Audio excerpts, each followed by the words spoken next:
Welcome to From All Angles. I am the host and moderator of From All Angles, Francesca Ponzini.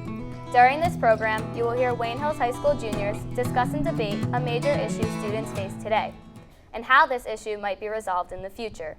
During this segment of the program, my classmates and I will take a look at an in-depth look at the issues surrounding standardized tests and their short and long-term impact on students. More to the point, we will try to get an angle on whether standardized tests or grade point average, better known as GPA, demonstrates intelligence accurately. Over the past couple of weeks, my classmates and I conducted historical and current research on this topic. We will share that research, providing some insight into the politics and social and legal issues surrounding the debate around standardized tests. I will now invite my panelists to introduce themselves. Hi, I'm Caitlin Graff, and I'm a member of the Wayne Hills girls basketball team, and I'm a Relay for Life captain, and I'm taking an in-depth look at standardized testing being more effective than GPA. Hi, I'm Brianna Colon. I'm a member of the Spring Track and SDA, and I researched how GPA is more important than standardized testing. Hi, I'm Brian Muller. I'm a member of the Wayne Hills soccer and volleyball team, and I did research on the different types of standardized testing. My name is Dante Rebello. I'm a member of the soccer team, and I took a look at the demographics of standardized testing. Hi, I'm Ryan Ty. I'm a junior at Wayne Hills High School. I'm a member of the varsity softball and basketball team since my freshman year, and I'm studying the history of standardized testing. Hello, my name is Alex Feliciano, and I am a member of the Wayne Hills football team. I did my research on the different types of standardized tests and the negatives from them. So welcome, and once again, my name is Francesca Ponzini. I'm a junior at Wayne Hills. I'm a competitive dancer of 9 years and a member of both the Italian Honor Society and National Honor Society. Let's begin our discussion. Ms. Ty, I would like to begin with you today. You did the roots of standardized testing. Would you care to share some information for us? Yes, I would. Standardized testing dates back all the way to the 1800s by the man of Horace Mann, who started the concept of standardized testing. They started in the Boston school system, and then they got so well known that they started becoming required by 1965, and all school systems around started using them. That's interesting. Now, Mr. Muller, you have current research. Would you care to share some of that? The new exams like the park has become like a lightning rod for debate and revolt. Many teachers and many parents don't like the park because it's too long and it's difficult and it takes away class time for children. Do you believe teachers are starting to learn and teach more towards the test instead of the curriculum? Yeah, because that's what they're graded on now, and that's how they keep their jobs. That's interesting. Mr. Feliciano, now you have the negative impacts. Can you expand on what Mr. Muller just said? Well, the park, nearly 40% of students in Montclair opted out of the park, and many don't want to take it because they find it useless and they weren't prepared for it. Right. Mr. Rebello, you have the economics. Is there a big problem with economics when it comes to this?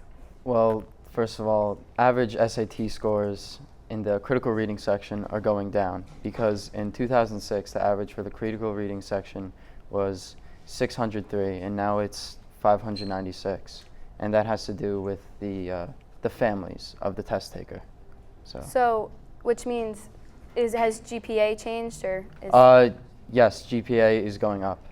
So if GPA is going up, you have GPA and you think that's better than standardized testing? Yes, I agree.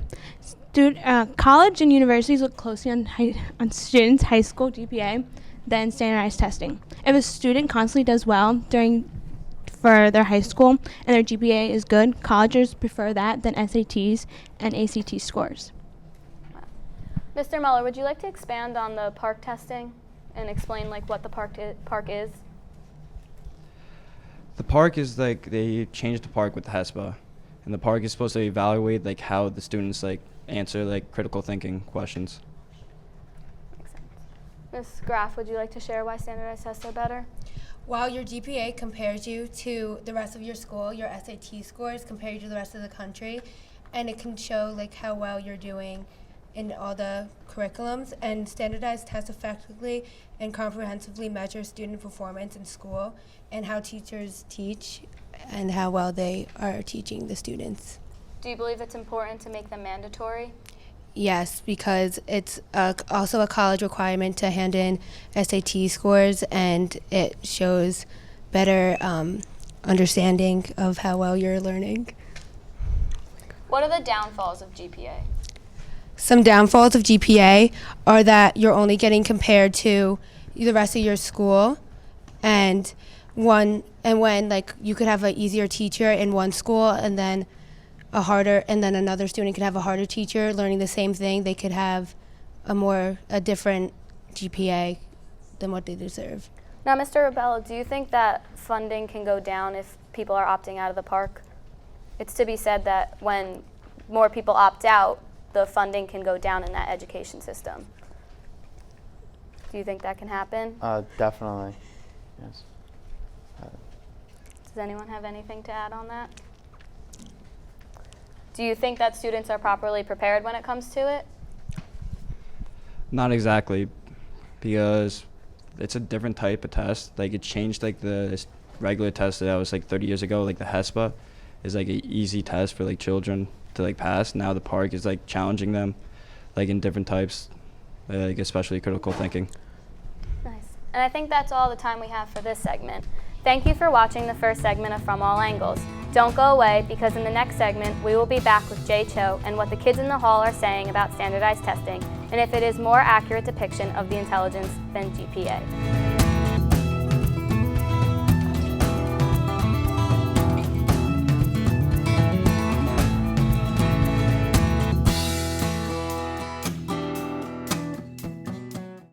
Welcome back to From All Angles. For those of you who are just tuning in, I am host and moderator Francesca Ponzini.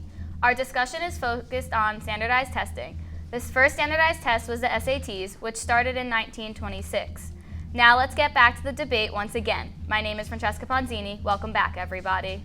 Now let's go take a look at what the kids in the hall are saying about the topic presented. Hi, welcome back to Kids in the Hall. I'm Jay Cho, here to give the opinions of your fellow peers. Today, we're joined by Christina Vitas, our fellow class president. Hi, Christina. Welcome to the show. Thank you for having me. Now, what's your opinion on standardized testing? I'm not really a fan of standardized testing. I think it just is not beneficial for either the teacher or the student.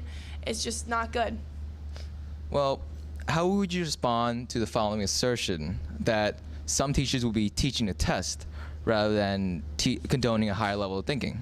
I think that's absolutely accurate. I think teachers they have to teach the test now at this point. So I don't think that's beneficial for the student at all, because they signed up for this class that they're trying to learn about, and it's just not what they signed up for.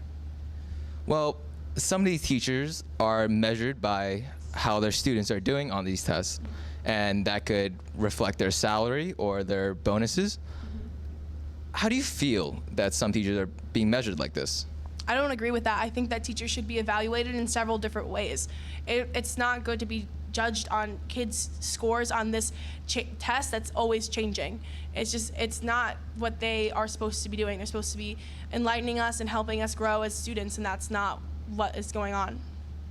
Well, how do you propose that we measure our students' intelligence? Well, you have to do it in some way. You have to, whether it be grades of the going on marking periods, so you have several chances to show your intelligence.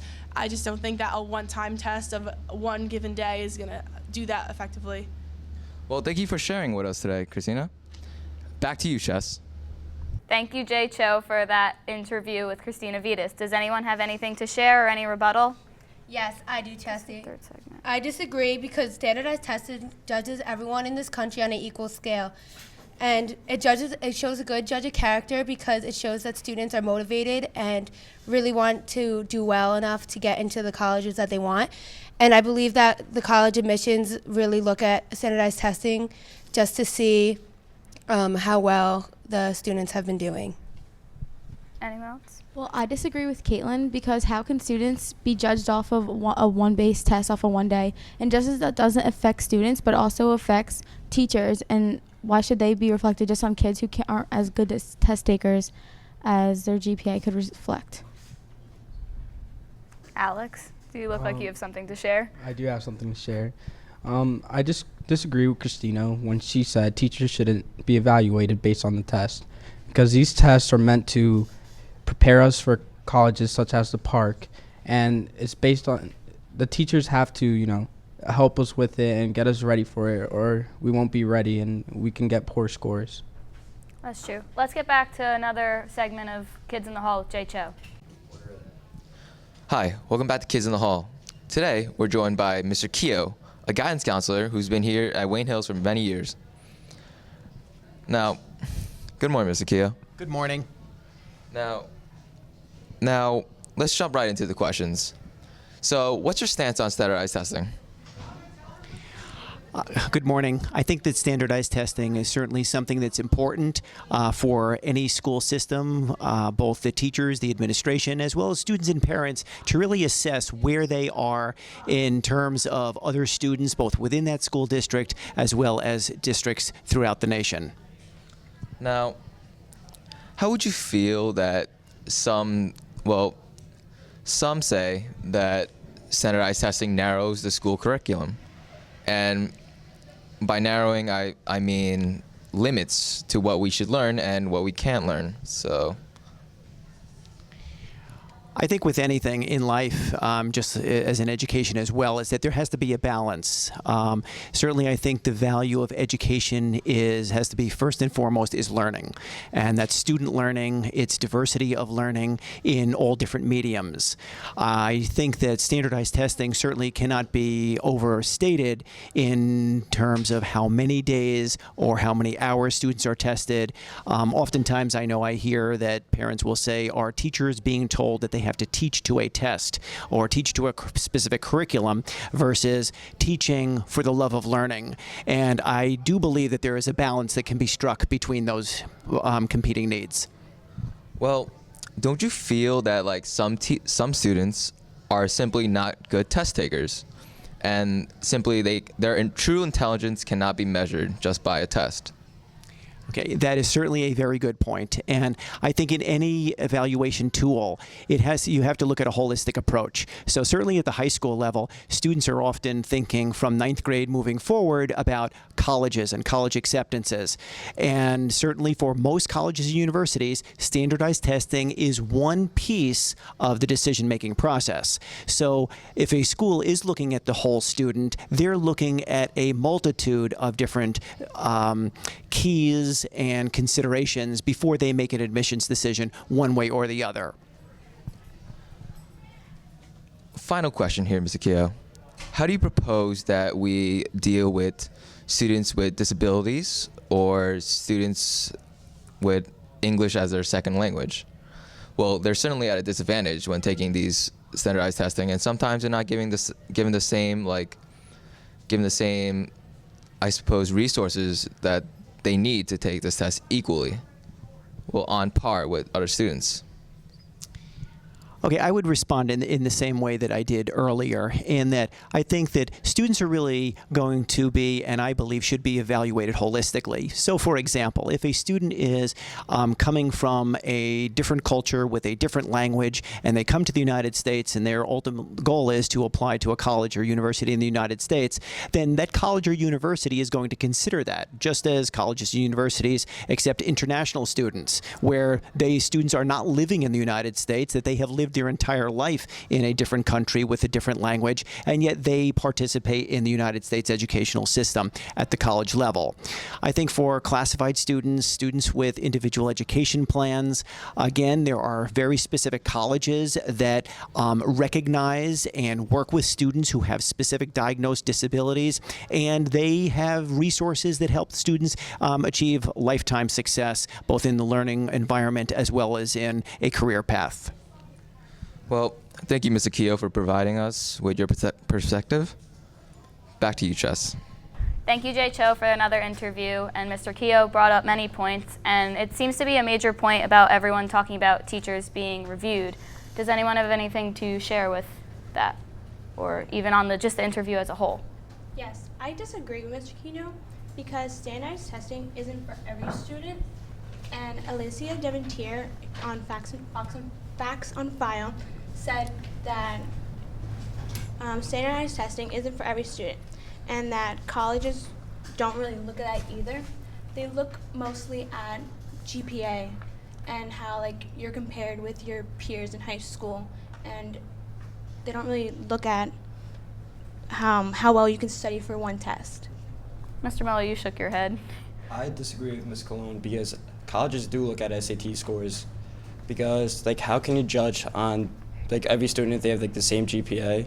The standardized tests like because numbers do matter like in their world and pretty much and Yes. Adding on to what Mr. Mueller said, James Montoya, Vice President of Higher Education for the College Board, once said, "I know that as a former Dean of Admission, test scores help gauge the meaning of GPA." So it is known to be important. And they are. So let's get back to the last segment of Kids in the Hall with Jay Cho. Hi, welcome back to another episode of Kids in the Hall. I'm Jay Cho, here as your acting reporter, here to give you the opinions of your fellow peers. Now, excuse me, sir. Can you answer a couple questions about standardized testing for me? Sure. Now, what's your name? Thomas Bush, What grade? Junior. Now, what's your stance on standardized testing? I do not like standardized testing. Well, don't you feel that standardized testing is objective? Yeah. Let me rephrase that question. Well, standardized testing is graded by computers and, in a sense, eliminated of all bias. So, standardized testing has been committed as objective, in a sense. Now, how do you feel about that? I believe that. I believe that since, like, let's say some kids in the city, like, let's say they don't know what a certain type of thing is that would pertain to a certain type of people that live in rural areas. And so it would not make sense to judge them based on how well they know some things when in reality they just don't know it because they just don't live in that area. Okay. Well, how would you respond to the following assertion that standardized testing provides some guidelines to certain students or teachers? For example, like they teach the bare necessities of what we need to know as adults and going on to college. Well, while they should test us on the bare necessities, they should also test us on how well we work by just, not by like basic necessities like math or whatever, but how well we do based upon most people that we are around. So like stuff like the SAT, like it'll base us across the country instead of just like a few people in a school. Interesting thoughts, Tom. Well, last question here. So if we were to eliminate all standardized testing, how would we compare certain students from different curriculums? How would we measure their academic progress and their intelligence without standardized testing? Well, here at Hills we have we have a leveling system, which is the basics, the normal classes, and then the advanced classes. We should enact a test between each level, not just like a park or in past years the HESPA, because it doesn't go to more.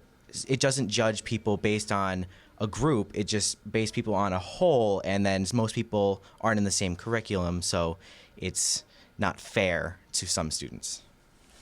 Well, thank you for your time, Tom. Back to you, Chess. Thank you for your final segment of Kids in the Hall, Jay Cho. Does anyone have anything to add about the whole leveling systems and any of those? I have something to add. Adding on to what Mr. Bush said, and how it affects, standardized testing affects different families. Obviously, different families have different levels of income. So a family with a higher level of income will have a student that receives higher test scores because they have more money to spend on tutors, whereas families that don't have a lot of money can't really spend money on tutors. So that's how it affects different people. That makes sense. I have something to say. Go, Alex. Thomas Bush was talking about our past standardized tests as the HESPA and NJASC. And right now, those tests aren't being given to us, and new tests are being given. But many tests many of these tests are too difficult, or the knowledge isn't there for us yet, and we aren't prepared. Well, I disagree with what Tom Bush said on how Wayne Hills has a different leveling system. I do, yes, there are leveling systems here, but different students can be in different classes that they shouldn't be in, and there's still a lot of flaws with that system. And GPAs are not standardized, which means that one level class can have a different teacher and harder grades and harder work than another class with the same leveling, which can cause students to get wrongful grades if they had a different teacher. That was a really nice point, Caitlin. That was it for our second segment of From All Angles. We'll be back in a little with our third segment.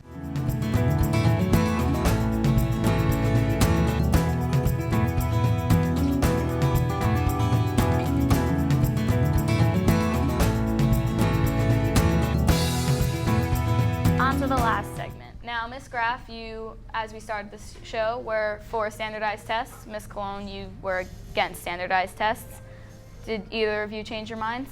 Yes, I decided that standardized testing is not as important as GPAs due to the fact that standardized testing, you don't have to, most people can study for it, but then there's other circumstances where people can't afford tutoring and they just have to take it. So I believe that GPA is more important than standardized testing.